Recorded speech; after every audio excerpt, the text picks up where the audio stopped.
Chair recognizes for not convening the meeting of Park and Recreation City County Council, City of Indianapolis. We have the introduction and announcement from our fellow councilors, beginning on my left. Good evening. Thank you, Mr. Chairman. Paul Ane, District 23. Thank you, Mr. Chairman. Josh Bain, District 20. Thank you, Mr. Chairman. Keith Potts, District 2, Washington Township. Thank you, Mr. Chairman. Jason Larison, District 12 on the east side. Thank you. Jessica McCormick, District 15, West Side. And our clerk, Ms. Kimberly Nance, over there. Thank you so much. Director Boyd, thank you so much for being here this evening. Can you prepare to give us an update, general summary on our parks? Sure. Just an announcement before we get to before we hear proposal number 134. We'd like to hear from you, please. Do you want the full park announcements, which is several slides long, or do you want just Whatever is worthy to the public and this committee, we appreciate you presenting. Great, okay. Well, good evening, everyone. We're really excited to share a sneak peek of the newly designed basketball courts at Brookside Park. And this week, tomorrow, actually, we'll join Pacers Sports and Entertainment, Mayor Hogsett, community members, and Councilor Oliver at Brookside Park to unveil the recently renovated outdoor courts. So stay tuned for more details on this event. And Butler Blue the Fourth, the energetic mascot for Butler University, has been enjoying our parks, and you'll see him posing here at Holiday Park. If you want to join us tomorrow, counselors, for the Brookside unveiling, it's at 10 a.m. All right, summer pools. So the Indy Park pool season is underway at Broad Bowl, Ellenberger, Frederick Douglass, Garfield, Northwestway, Perry, Riverside, Thatcher, and Willard Parks. And this summer, as you know, free pool passes have been available and are available. Passes are available to any of the open pools and the customer service center at Riverside Regional Park, and at some of our family centers and facilities are where you can get them. If you need to find the full list of pools, offerings, and free admission details, you can visit parks.indy.gov, and that'll also be the place where you'd go for any updates. Okay. If our pools are at capacity, which they are on some days, you can go find one of our 17 splash pads that are also available, and they're open daily, and you can have access generally from 8 a.m. to 8 p.m. for the non-circulating pools, and there are 4 that are, or 3 right now, that are circulating systems that are open at 10 a.m. We're also engaging in our summer meal service like before, and we're giving youth ages 18 and under access to free meals. And so this summer, Indy Parks will provide daily delivery of meals to nearly 69 meal sites, including 13 park sites and mobile locations. In 2021, last year, we served 196,000 free meals for children. We extend real appreciation to the Indiana Department of Education, Chef for Hire, Second Helpings, Gleaners Food Bank, and Verizon for their dedication to this program and all the people that we were able to serve. Many thanks also to our food program team members for their efforts. I just want to call out Amy, Marissa, Joeen, and our wonderful summer and year-round park staff. So our summer concert series is also a great way for folks to enjoy our parks. And we're showcasing so many great performers and artists. We're welcoming the Philharmonic Orchestra of Indianapolis, Garfield Park Art and Music Festival, the Charlie Ballantyne Quartet, Movie Soul and Space Jam, the Kent Hickley Trio, and so much more. Plus the Taggart Memorial Amphitheater events happen on Fridays and begin their fall series starting on August 19th, and it'll run through September 30th. Indy Parks and Gang Gang are partnering on the Taggart series with support from the Lilly Foundation through the Parks Alliance of Indianapolis. You can see that there are a lot of events happening, and so you just have your choice of things all around the city. I want to also give you an update on our, and just to remind you about the American Rescue Plan and the playgrounds that we're funding through that. You know, our tagline is creating places and experiences that inspire, and it's a great reminder really of the possibilities that come with managing park spaces. And next year, using the federal funds from the American Rescue Plan, Indy Parks will be giving some of our playgrounds and hard courts a much-needed makeover. A new playground could cost between $500,000 to $800,000, depending on the size and the needed improvements. And hard courts for basketball and other activities could cost between $11,000 to $85,000, depending on what needs to happen. So we'll also be, with the ARPA funding, expanding our Wi-Fi in parks beyond the 3 that were equipped during the pilot phase. And the goal is to outfit 20 additional parks with Wi-Fi capability using these funds. And so we'll have more details on that in the coming months as well. Throughout our partnership with the Office of Public Health and Safety, we are thrilled to offer Safe Summer events on Friday evenings at 3 of our parks, Garfield, Riverside, and Washington. And then with a different theme each week, the Safe Summer program will offer free food, music, and activities for youth. Here's just a photo of some of the activities that are happening on those days. In addition to the Friday activities, we extended the Safe Summer options to Saturdays into the weekend. And so we're offering sports of all sorts on Saturdays at Riverside Park through July 30th. So that's every Saturday evening from 6 to 8 p.m. Youth can come out and try sports activities such as lacrosse, archery, snorkeling, biking, and track and field. We've even had adults that are just sort of passing by, jump in on the action and try things out. So if you'd like to register, just visit parks.indy.gov.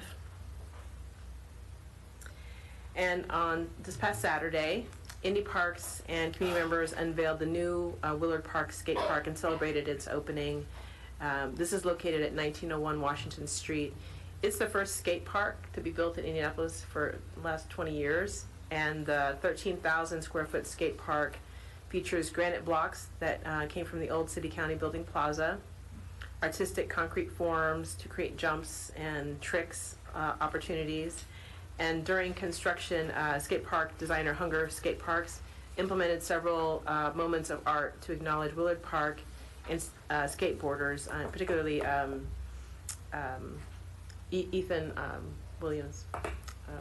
So we were really honored to be able to share that opening with his family and his friends and to honor him. In tribute to the park's history as the first site for the School of the Deaf, the skate park also spells out in one of the artistic elements the name Indianapolis in sign language on a metal ground tail for tricks. And then artist and skater Kyle Stuffy is memorialized on a quarter pipe with an acid stain fresh pattern. So an open book also in the lower left that you can see there features inside is embedded basically kind of a time capsule memorial for skater Ethan Williams, who had served on the Mayor's Youth Leadership Council and was killed in New York in 2020. So the skate park, if you haven't been there, please go. It is really a remarkable place, and there are skaters there all the time. And so we're actually thinking about putting in lights so that we can help extend their use. And yeah, it's just a really great addition to the park system. So that's all the announcement that I have for now. Are there any questions? Any questions, councilors? Yes, please. Mr. Carney. Thank you. Just a quick, I guess, question, comment. Can you maybe resend us if we haven't had any of the flyers, just in case there's some of the digital graphics that we can share on social? Absolutely. So if there's any ones that are newer that you had in the PowerPoint, that'd be great. That's all I need. Thanks. And thank you as always. Thank you. Yeah, Mr. Potts. Thank you, Mr. Chairman, and thank you, Director Boyd, for this update. I just want to say thank you from the Broad Ripple community. I know it's been tough on the community to not have the pool open for the past couple of years, and having it open this summer is really important, was a really big priority for the community. So thank you for being able to make that happen this year. We appreciate it. Thank you, Mr. Chairman. Thank you. I thank the Indy Parks team for making it happen. Yeah. Any comments from the councilor? Mr. Bond, you have a question? Thank you. Mr. Chairman. Hold on, I'm sorry. Chair. Go ahead. Sorry, I got a couple glasses on my ring. Okay, as we move to the public comment portion of the debate for this proposal, we would like to remind committee members and the public of a few ground rules. In order for everyone to have a fair chance to speak and be heard, it is important that we each observe the following ground rules. First, each speaker will be limited to 2 minutes. Second, any public comments must be reasonably related to the agenda item under consideration. Third, speakers who stray from the item under consideration or become unduly repetitious may be asked to move on to their next point or conclude their comments. Finally, attendees who cause disruption that prevent the council from proceeding through today's agenda is in a reasonably efficient manner will be removed. Please remember that some types of threatening speech or incitement to violence aren't protected by the First Amendment at all. We will deal with those issues if they come up, but we don't think they will. And now, Mr. Chair, if the committee member asks for consent to adopt these rules, we can proceed to the public comments. Consent? Consent? Mr. Bond? You know, I'm just concerned, Mr. Chairman, when I see all these new amenities being added to a failing park system, and they're based on contributions from corporations that may not be able to step up to the plate for the next time that they need to contribute to either do maintenance or sustain a parks program. I just have a question, Mr. Chairman. What's our plan on this council for when we have an economic downturn and we're not able to maintenance these amenities, we're not able to keep them up? Will they deteriorate and sit there as an eyesore on our city? And if these corporations are not making a profit, certainly they won't be able to contribute. I think the answer to that is they should be paying taxes into this city and not giving. Mr. Bond, Mr. Bond, Thank you, Mr. Chairman. your 2 minutes is up. Thank you very much. Any more comments from the public? Hearing none, fellow council, we revert to the regular order of business. Proposing, thank you very much, Director. Thank you so much for that presentation. Thank you so much. Do you need me to go back? Any more? No, I'm just, I'm done unless there are any questions for the upcoming proposals, but I can move Yes. it back if that's, Okay, we ready for proposal number 134? sure, And then we get back to regular agenda. got it. Proposal number 134, Mrs. Kaplan was before the, was to be appointed to the Indianapolis Greenway Development Committee to be reappointed. She came to the last meeting we had. We didn't have enough folk, but she done a presentation and she took questions from those of us that were there. So without, with consent and support, we will hear proposal number 134. Mrs. Laura Kaplan, I think you all have that in your packet there. Any questions about Mr. Kaplan being reappointed to the Indianapolis Greenway Development Committee? Yes, sir, Dr. Potts. Thank you, Mr. Chairman. I just want to share for our colleagues who may not have been able to be at the last meeting, for any of the public watching. Ms. Kaplan shared her extensive experience and resume that was just incredibly impressive, and she's eager to continue serving on the Indianapolis Greenways Development Committee. So I hope that we will be able to support this proposal unanimously tonight. Thank you. This chair is ready to hear a motion for the support. Public comment? Do we have public comment? Any public comment? Mr. Bond. I just hope, and you know, I've seen our green. That was a quick one there. Hey, go ahead. Hey, listen, when we talk about the greenways and the trails and so forth, and I've driven around the city and I see that most of them are in a state of disrepair, even on the canal over there, which they have to flush that out every 5 years at a tremendous cost. But all these amenities that we have now, some of them are pursuant to the rescue funds. I don't know if that's legal or not. Some of them are because of federal grants even. But are we thinking of a future where those things run out, or these corporations stop paying into the maintenance? Excuse me, Mr. Bond. Excuse me, Mr. Bond. This is about Mrs. Kaplan being reappointed to the Greenways.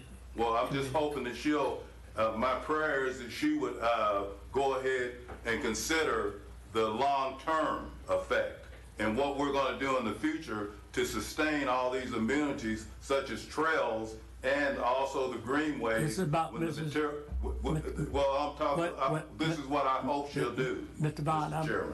Thank you. Mr. Bond, I'm speaking now.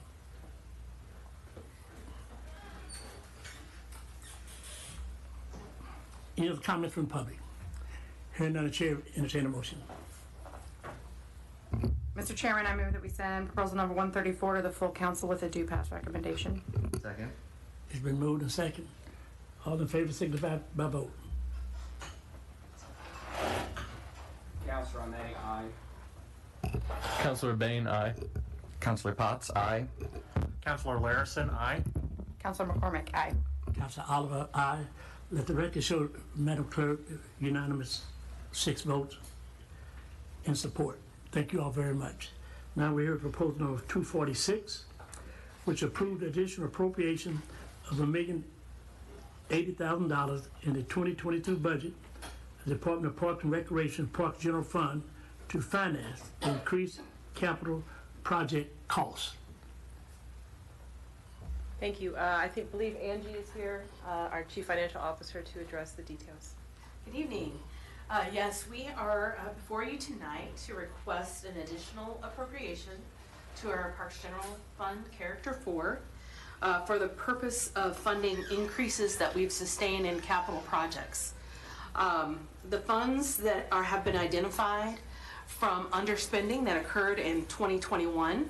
So they were funds that were appropriated, but we did not spend them. So there was underspending in 2021. So we worked with the Controller's Office to identify a mechanism of, how are we going to keep these projects going that are kind of coming in anywhere from 30 to 50% higher than would have been typically anticipated. So we looked at the fund balance, we looked at our underspending from last year, our revenue projections, and that's where we came up with the request for $1,080,000 to be, in essence, kind of reappropriated from last year to this year for us to utilize to move these projects forward. Happy to answer any questions. Yeah, one is the increased capital projects. Would it cost the material or the bidding process? I mean, what caused the increase? There is so much that's happening in our economy right now that's, tail spinning from the pandemic. So much of it is just has some kind of tie to that. But yes, we're getting bidders, like where we used to get maybe 4 to 6 bidders for a project, we're getting 1 or 2 now. They are passing along some of their supply chain increased costs, their shipping increased costs, just general supply chain pressure all along the way is really getting passed along in their bids to the city. So I think it's quite a conglomeration of things that are going on in our economy right now, including inflation and all that we believe they're coming back so much higher. Don may be able to speak to that a little better than I, if you'd like some more thoughts on that. But in general, that's what we're facing. Well, thank you. Question for the councilors? Yes, Ms. Larson. Thank you, Mr. Chairman. Just had a quick question. How much was the underspend in 2021?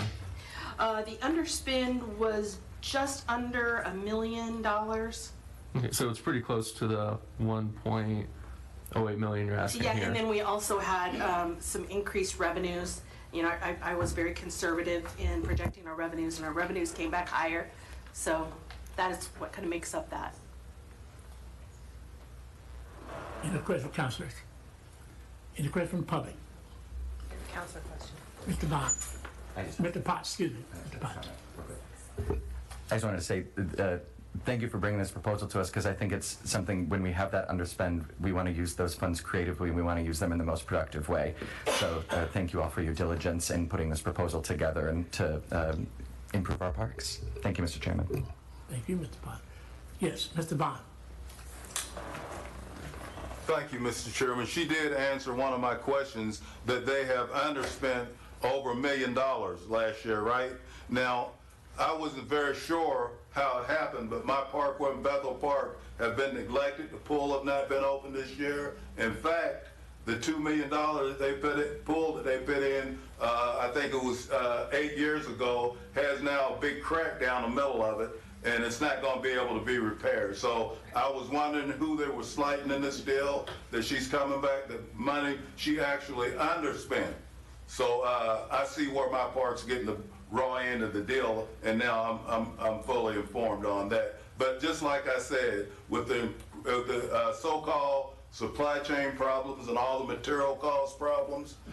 We're gonna have a lot more of this happening in city government, so if we don't take account of this and get out ahead of it, we're gonna be in a bad place over and over again, and you're gonna have people coming in here testifying that they got a project started under a grant or under some contribution from a Trump corporation, and the corporation have ran out of town now, and they can't get any more money. So I just wonder what we're gonna do with this, with all these amenities that we're adding to our parks, and we're not gonna be able to afford to maintain or sustain them. Thank you, Mr. Chairman. Any more comments from the public? Hearing none, the chair will entertain a motion for 246. Mr. Potts? Thank you, Mr. Chairman. I move that we send proposal number 246 to the full council with a due pass recommendation. It's been moved and second. Entertain a vote. Councilor Arnay, aye. Councilor Bain, aye. Councilor Potts, aye.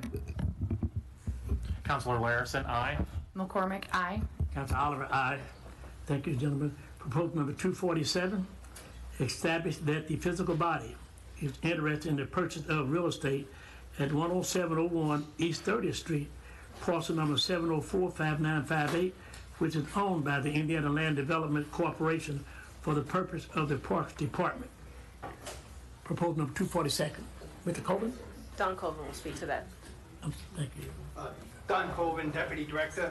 Thank you for this opportunity to present. This is an opportunity out at the Grassy Creek Regional Park on the Far East Side.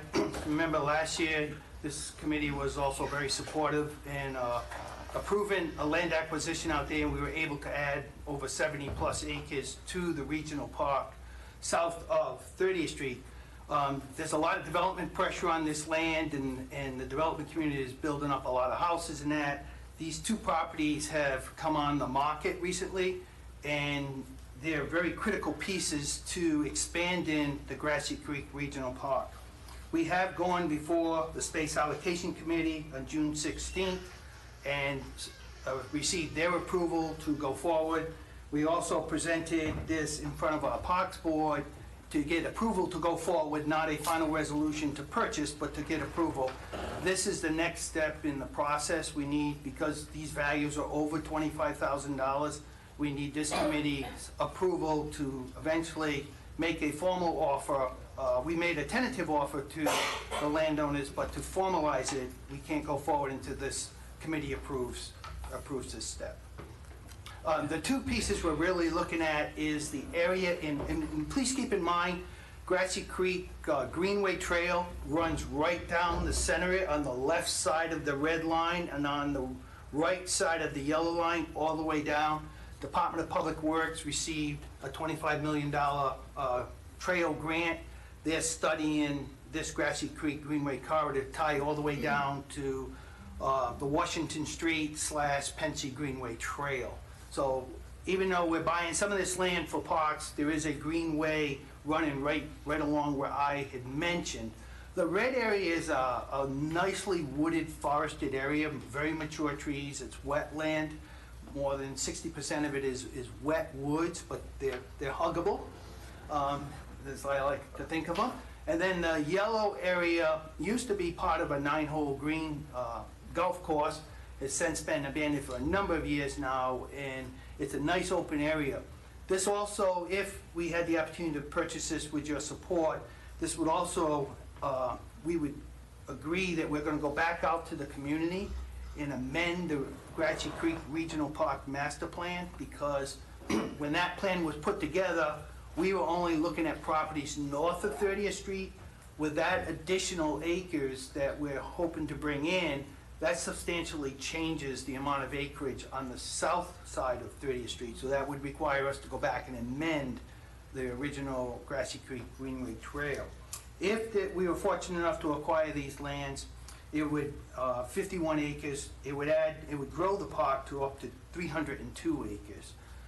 As part of the requirements, we have to seek 2 appraisals, which we have of the property.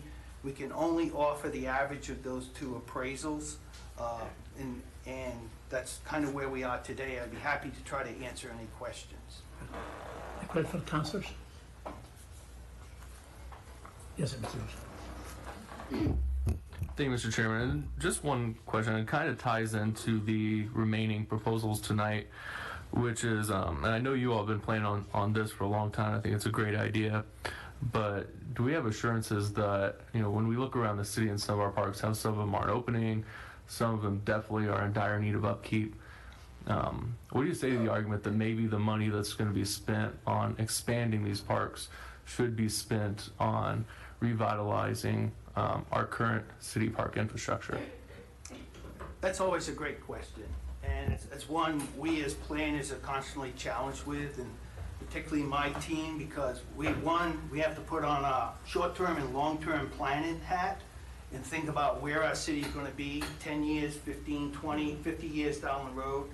And that's where these land acquisitions work in that favor, because directly across the street where that red zone is now those farm fields are being bulldozed right now for subdivision, which are almost zero lot lines. So we have to have that hat on as we think about how our community grows. In the meantime, through other funding sources, we're going and making sure we're making the appropriate repairs and the maintenance of our existing assets. With the American Relief Fund, we're doing over 22 plus playgrounds, as you saw as the director presented today. We're upgrading, replacing them, literally replacing them and upgrading them. We are looking at some other funding sources to continue that program. But it's that juxtaposition and that yin yang where it's constantly pulling at us. We have to maintain what we have and improve it, but we also have to think to the future.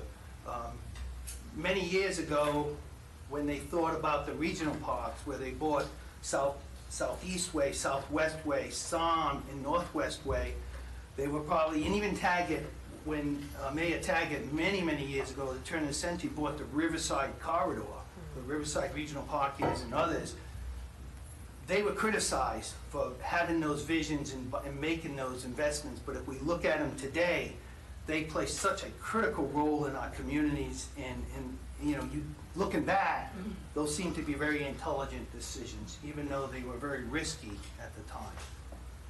I don't know if that answered it, but it's... Yeah, definitely. I appreciate it, and I definitely appreciate the forward thinking that you have on this. Any other questions, councilors? Just one comment, Mr. Cook. You mentioned Taggart. You said Mayor Taggart. Yes. Could you give us that?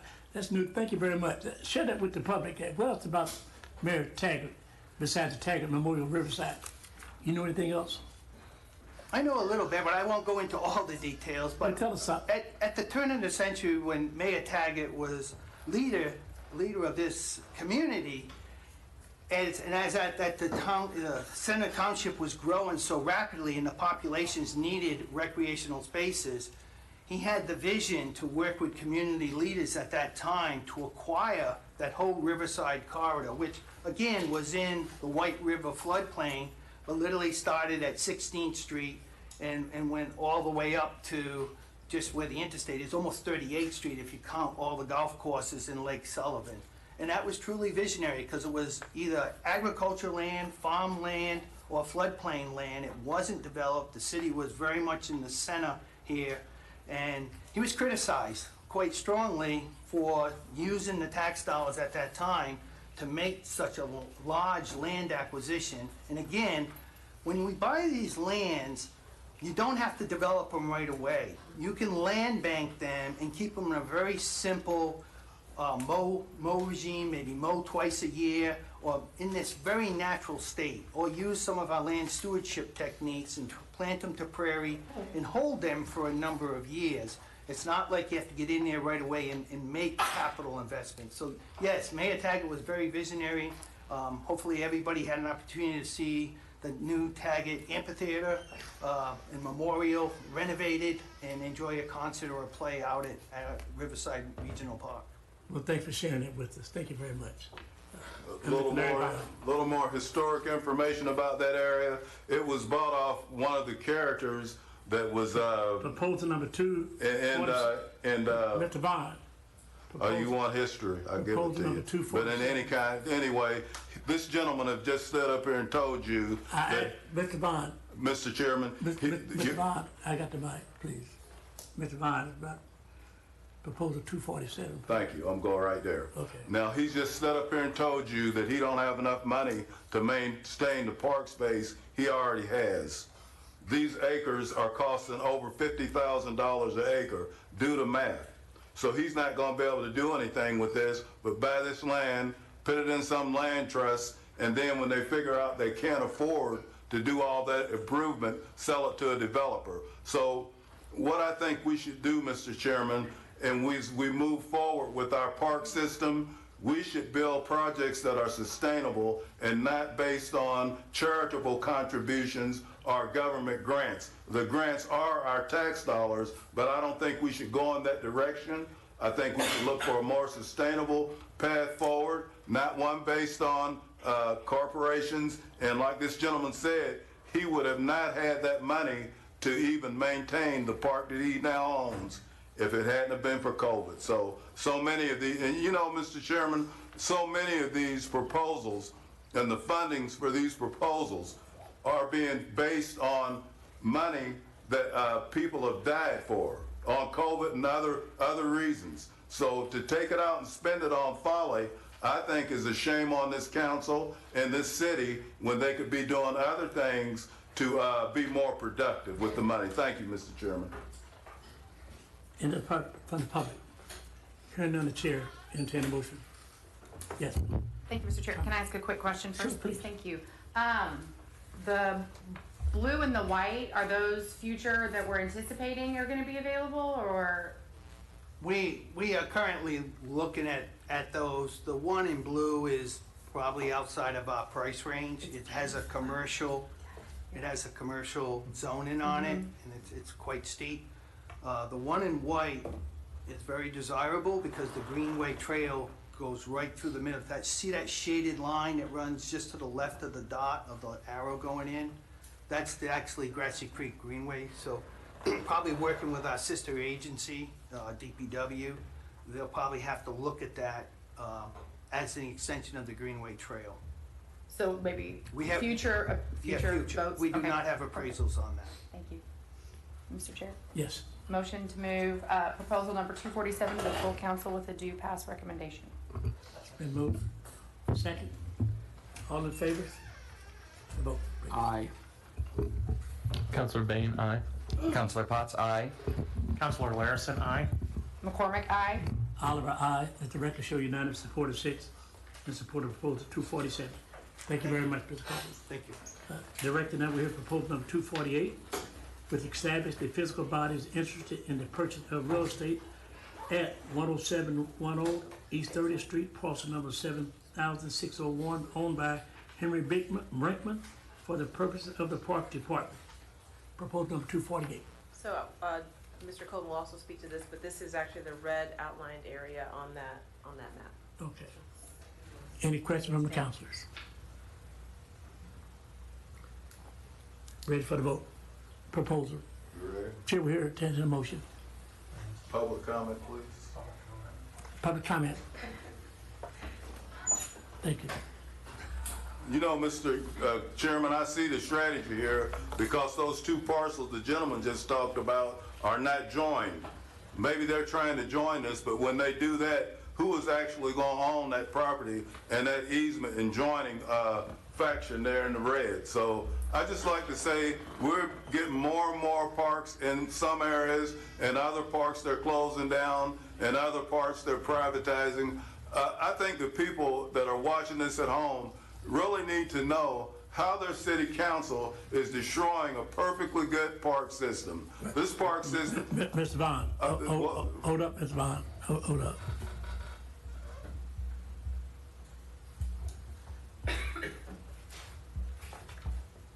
You just hurt me. I didn't what? You just hurt me. Me and you would communicate, right? No, I'm just saying how over the years, the park's budget has been used as a piggy bank to fund actual other parts of the city. And, you know, I grew up in this city, Duke. I love this city. It had a beautiful park system when I was gone. It did not have to depend on contributions from fly-by-night corporations. It did not have to come in here and get grants and donations. It was functioning because why? Because our corporations were paying taxes into the Mr. city, Vaughn. and then the city was paying for our park. Larry Vaughn.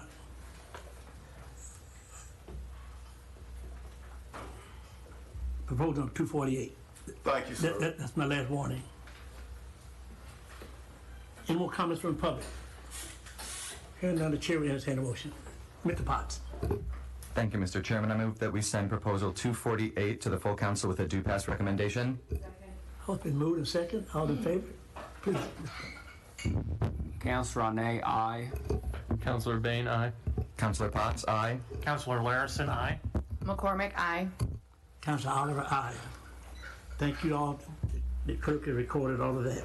Now, proposal number 249, establish the physical body is interested in the lease of real estate owned by the city at 975 Bursa Parkway, parcel number 1106986 to the Groundwork Indy Incorporation. Director 249. Thank you. Julie Jacob will speak to the matter. Good afternoon, council. Before we get into the details... Would you tell us who you are and what you're... Sorry, I'm Julie Jacob, Senior Project Manager with Indy Parks. Thank you. And before we talk about the lease details, I wanted to give you a little background on the actual property. The property at 975 Bertzel Parkway lies on the south side of the parkway, next to abandoned rail line, and on the south is Fall Creek.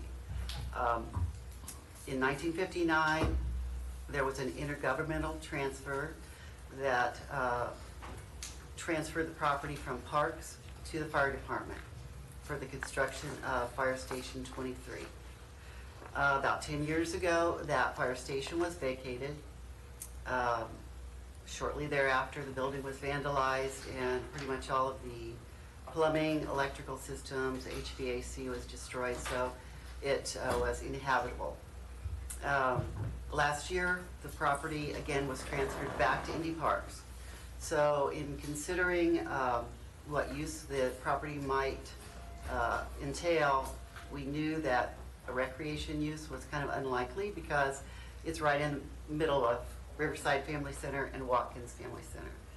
So we knew that the building was very important to the neighborhood. It was listed in the Northwest Quality of Life Plan as a building of significance. So we wanted to preserve the building if possible. We knew that we had to find someone who had resources available to renovate the building and make it habitable again. And we also felt like it should have someone there with a mission similar to Indy Parks. And if it had a youth-serving component, that would be even better. So we prepared a request for proposal based on those goals. Lisa, if you want to talk about the proposal itself. Thank you, Julie. Hi, I'm Lisa Lemming, Financial Manager with Indy Parks and Recreation. So, as Julie said, that we actually worked with the City of Indianapolis, their purchasing office, and we prepared a request for proposal for the property there at 975 Bertzel Parkway, which is the old Fire Station 23.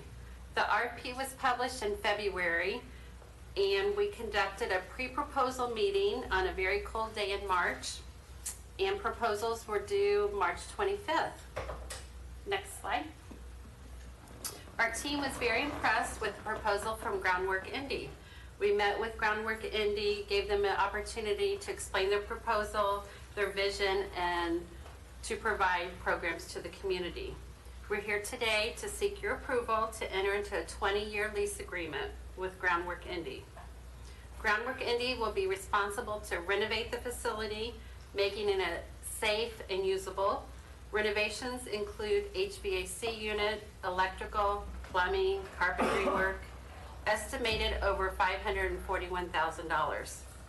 This investment will be in lieu of rent over the term of the agreement. Groundwork Indy will also be responsible for ongoing maintenance, utilities, alarm services, etc.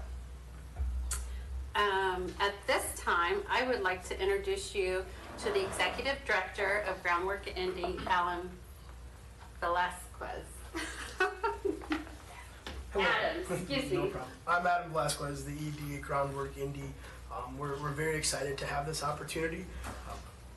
Groundwork Indy, for those that don't know, is a youth and environmental justice organization, right? We work with youth ages 14 to 24, kind of in that near northwest neighborhood, focusing on land utilization, green jobs, community gardens, giving back. We do a lot with the seniors in the community, a lot in that community. And if given this opportunity, we would absolutely be good stewards of that property. We've kind of already established and raised the funds to do the renovations. So we're really just kind of been playing the waiting process to start the project and get things going. So very excited to be here and do appreciate you all hearing us out today. Any questions? Thank you. Any questions from councilors? Yes, Council Potts. Thank you, Mr. Chairman, and thank you for the work that you do, that your organization does. Can you just talk a little bit, we're looking at a 20-year term, sort of what is sort of pictured for what the site would be used for, like within the park system and for the city? So a lot, actually, right? As of, kind of now, we have a right of entry for the building and have done a little bit of just cleanup. We use it as our meeting grounds for our youth summer programming. So kind of been there cleaning up, doing garden work, community gardens. Long-term wise, we would love to be stewards of that whole property, not just the building itself, but kind of everything around it, right? The trail goes through right there, so it would be amazing to have a large community garden that kind of falls right along the Fall Creek Trail, so that we can engage the youth and show them the positivity and kind of giving back and building within your community. Also looking at really extending the space because the creek goes back there, right? Having a trail that kind of winds behind the building and goes to do kayak tours and really just show the youth that there's a lot in their community. They just kind of have to see it and be a part of it, but also engaging them to build on that, right? To be a part of just that long-term vision of turning an old firehouse into a really cool public space that can be there for 2 decades. Thank you very much. I think that's an incredible partnership that we'll be building. And Madam Clerk, I'd like to be added as a co-sponsor to this proposal, please. Thank you, Mr. Chairman. Yes, Councilman McCormick. Thank you. I just want to echo my colleague, Councilor Potts. I'm really excited about this. I drive through the area a lot on my way to and from work. And I love that Groundwork Indy has come from National Park Service and in partnership with them too, from back the history of the program. And I'm really excited about it, and I can't wait to see when it's done. Thank you. And Madam Clerk, can you have me as a co-sponsor as well, please? This is exciting. Very. Any comments, councilors? Any public comments, please? Hearing none, the chair will entertain a motion. Sure. Mr. Chair, I move that we send proposal number 249 to the full council with a due pass recommendation. Second. It's been moved and seconded. The chair will entertain a vote. Aye, aye. Councilor Bain, aye. Councilor Potts, aye. Councilor Larison, aye. Councilor McCormick, aye. Does the record show full support? 6 votes, Madam Clerk. Any unfinished business? Any unreadiness?